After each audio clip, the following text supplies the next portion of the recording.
প্রায় 4 বছর আগে ভালোবেসে এবার বাংলার অভিনেত্রী রাফিয়াত রশিদ মিথিলাকে বিয়ে করেন সৃজিত মুখার্জি। তারপর একমাত্র মেয়ে আয়রাকে নিয়ে ঢাকা থেকে কলকাতায় থিত হন মিথিলা।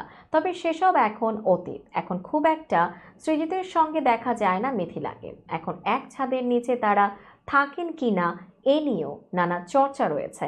এরই মধ্যে কথিত প্রাক্তন প্রেমিকার সাথে একটি ইঙ্গিতময় পোস্ট নজর কেড়েছে নেটিজেনদের। বিস্তারিত ডেস্ক রিপোর্টে।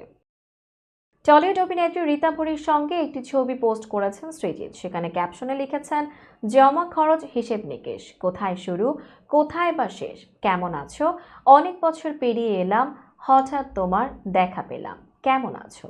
এদিকে একসময় অভিনেত্রী রীতা ভরির সঙ্গে প্রেমের গুঞ্জন ছিল সৃজিতের, যা নিয়ে ব্যাপক জল্পনা ছিল। আবার রীতা ভরির জন্মদিনের পার্টিতেও নির্মাতার উপস্থিতি ছিল উজ্জ্বল। দুজনের কেক খাওয়ানো থেকে শুরু করে একসঙ্গে ছবি তোলা কিছুই বাদ যায়নি। এই অবস্থায় হঠাৎ রীতা ভরির সঙ্গে সৃজিতের সেলফি এবং এমন ক্যাপশন ফের রহস্যের সৃষ্টি করেছে। সোশ্যাল মিডিয়ায় নেটিজেনরা বলছেন, এসবের কারণেই নাকি মিথিলার সঙ্গে দূরত্ব বেড়েছে। তবে ঠিক কেন বা কোন কারণে রীতা ভরির সঙ্গে সৃজিতের সেলফি এবং মিথিলার সঙ্গে সত্যিই দূরত্ব রয়েছে কিনা এ নিয়ে এবার তাদের কারোরই মন্তব্য দেখা যায়নি।